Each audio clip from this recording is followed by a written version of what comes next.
So why do we collect vinyl? Or why do I collect vinyl? I can really only speak for myself. And just from a technical standpoint, I'm sorry if I'm not looking into the camera. I'm using my iPad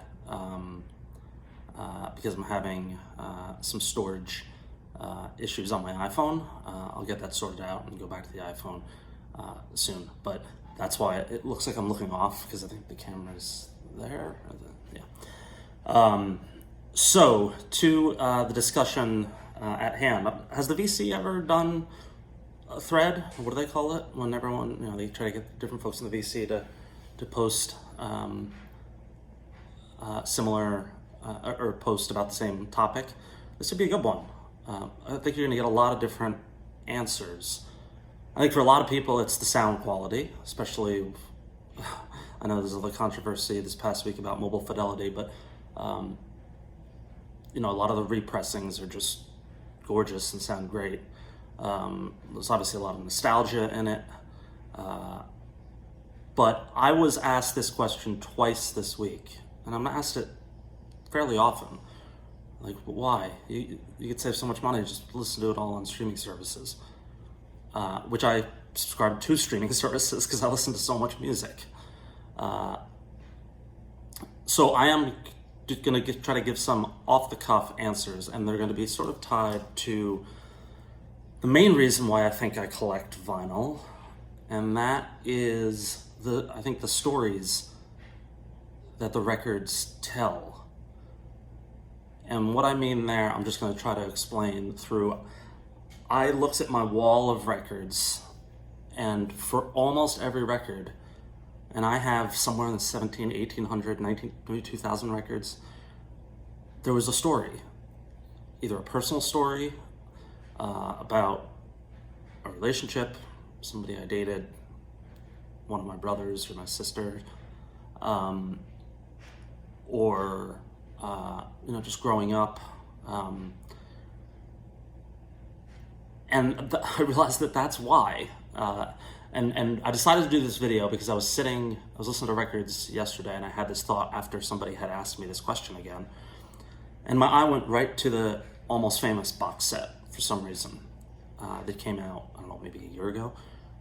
And whenever I see that box set, I'm reminded of my brother, Lane, who, as I think everyone knows, passed away in early 2021.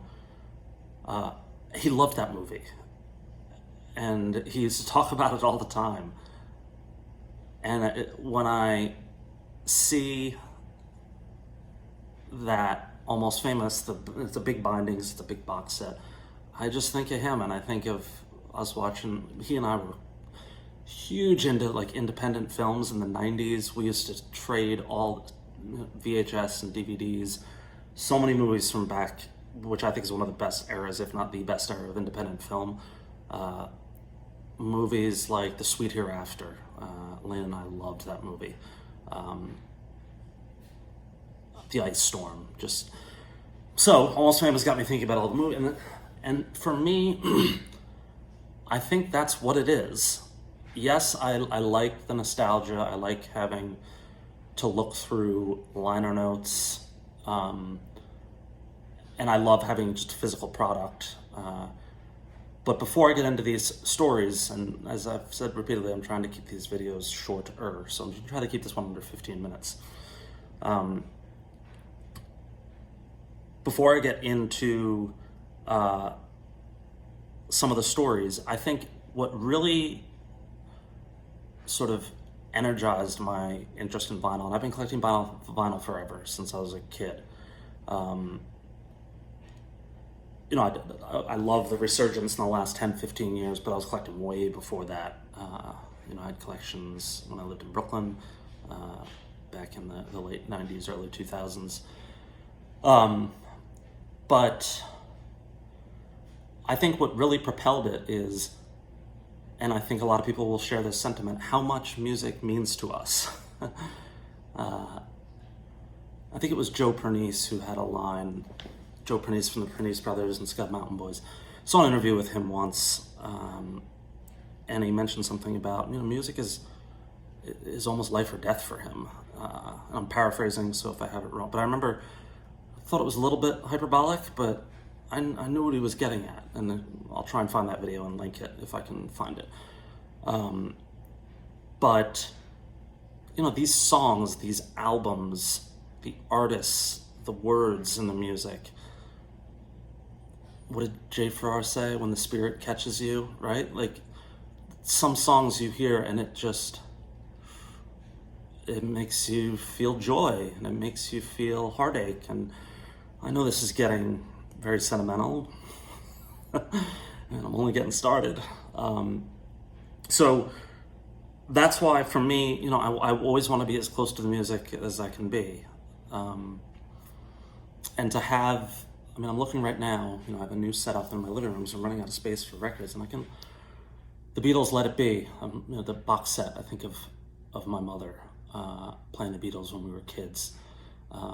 I see a Stones record, I think of Lane. He was such a Stones fan. Anything the Ramones, I think about when I lived in New York and when I used to walk by CBGB's. Grateful Dead box set, I saw them twice in 1995 at Giant Stadium. Wasn't a huge fan, but went with all my high school friends were huge fans. And that was just a great, great time. It could go on forever. So I grabbed, it took me 2 minutes to just grab a bunch of records that I'm like, yeah, this has a story, and I'm just gonna tell them, the short stories. This is the first one I saw. This is Norman Greenbaum's Spirit in the Sky, which was reissued on Record Store Day, I think 2 or 3 years ago. This is, I believe, the first album I ever owned. I remember it was if not the first song that I fell in love with. My mom used to drive a Pinto. Remember the Pintos, the ones like exploding gas tanks or something? Like, she had one. I can't remember if it got recalled. And then she drove a beat up Buick for a long time. And she used to play, I've talked about before, CBS oldies music in the car and in the house when we were having dinner. And I heard the song Spirit in the Sky, and I think I was in the car, and I was really young, and I just told her how much I loved it. And a few days later, I got home from school. I don't remember how old I was. It was maybe first grade, like really. And there was a 7-inch single of Spirit in the Sky on my bed. My mom had gone out and bought it for me. So when I saw this on Record Store Day, I was like, I have to have this. This is where it started. And I listened to it. And I try to I don't listen to all my records. I have enough to last me 100,000 years over. But I try to spend time with as many as I can. That's a different video. And I saw this. One of my brother Lane, he loved this record, talked about it all the time. The Jayhawks Sound of Lies, the first Jayhawks record without Mark Olson. Bottomless Cup, Sound of Lies, Trouble, Think About It. And I remember, I'm sure you can gather that I have a little bit of, like many of us, a little bit of, how do you say it, family, weird family dynamic, or, my parents got divorced when I was really young, and I have, Lane was my only brother from the same set of parents, and then I have 3 half-siblings. But I remember seeing the Jayhawks in Columbia, South Carolina with Lane and my other brother John, one of the few times that we saw music together. And it was just such an incredible night. And I see the song Haywire, and I think of Brent Best from Slobberbone, who I can say he's a friend, and how much he loves that song. He and I have talked about that many times. Okay, so I think you see where I'm going with this. Well, this is why I collect. Lucky Town, I just think of Lane and I. Bruce played 13 shows. I think it was 13 shows at the Brendan Byrne Arena, which I believe is now gone, in New Jersey. I think I went to 11. Lane and I went to 3 or 4. Or maybe there was 11 and I went to 9. I can't remember. I know I went with my friend George, my friend Dave. Lane and I went to a bunch. One of the greatest summers, maybe the greatest summer of my life. Emmylou Harris, Wrecking Ball. I think of Belgium. First time I ever left the country in 2001, about a month before 9/11. My other brother John and I went to Europe. We went to London and Amsterdam. We were in Belgium just briefly. And I remember on the train, I think it was the train into Amsterdam, I think we were in Belgium, and I was playing this on my headphones, and it was the most beautiful scenery I think I've ever seen. First time out of the United States, I didn't know what I was doing. I had like a kid-like giddiness to me, and I think John had fallen asleep, and I was listening to Emmylou Harris with this beautiful sort of mountain range, or just, it was just stunning, and that just stuck in my head. Wilco's being there. I've told this story many times when I left work early. The only time that I really, that I left a job for, I don't know what I'm getting at. I told my boss, I think if I remember right, I think I told my boss the truth. I said, there's this record that's coming out, and I can get an advance copy of it, and I have to leave early to go get it, because I have to go to Hoboken, because they're only going to hold on to it for a little while. I think I told her the truth. It was like my first job out of college. And I left, and I went, and I remember running down the street in Hoboken to get to the record store to pick this up, an advance of Wilco's Being There, a record that changed my life. Big Star, this is the copy that Lane and I were in a record store in New Jersey. I had never heard of Big Star. And I remember he just like casually like flipped up in the B's where this record was, and he just looked at me and goes, buy that. And I did. They're now one of my favorite bands. Think of Lane every time. Lucinda's Car Wheels on a Gravel Road. This makes me think of my first girlfriend after college. Her and I saw Lucinda play at Sessions at West 57th Street. You can find that on YouTube, and we are in the front row. You can see me. You see the back of my head a lot, and the back of her head. I think you might see the front of my head. We're right in front of Lucinda. And this record was just, what a record, right? I mean, one of the greatest records ever made. I bought the book where this photo comes from. It's called Juke Joint.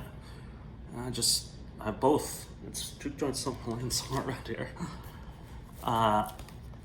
The Avalanches. Haven't even opened it yet. Got this recently.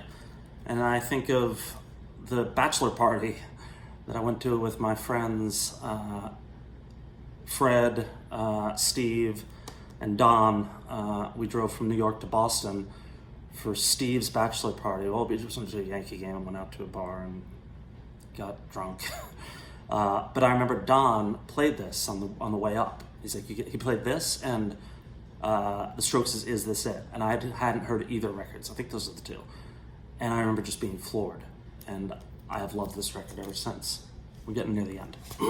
Almost at 15 minutes. College. One of my closest friends from college, my two closest friends from college, Fred, who I just mentioned, and my other friend, Brian. This was the college record. We would drive around in Brian's truck, listening to this over and over. Nightmare, Hippie Girl, Beer Can, man, Pay No Mind, of course, Loser was the big hit. What a time. This is when I moved to California in 2005. I remember for the first year I lived in Sunnyvale before I moved up to San Francisco. And I listened to this record almost every day. I was going to the gym a lot. I was like in the best shape I've ever been in. Never gone to the gym like that again. But I just had a lot of free time because I just moved here. I had one or two friends, and I was just starting to get to know people. And I just drove around in my Volkswagen Jetta blasting this. Two more. This is the Alice Coltrane record, Journey, and I'm not going to try and pronounce that. I think of my friend Travis. A couple years ago, I started collecting jazz. I didn't know jazz really at all. Travis and I were at Streetlight Records in San Jose, and I remember when we went in, I said, why don't we each pick something for the other person?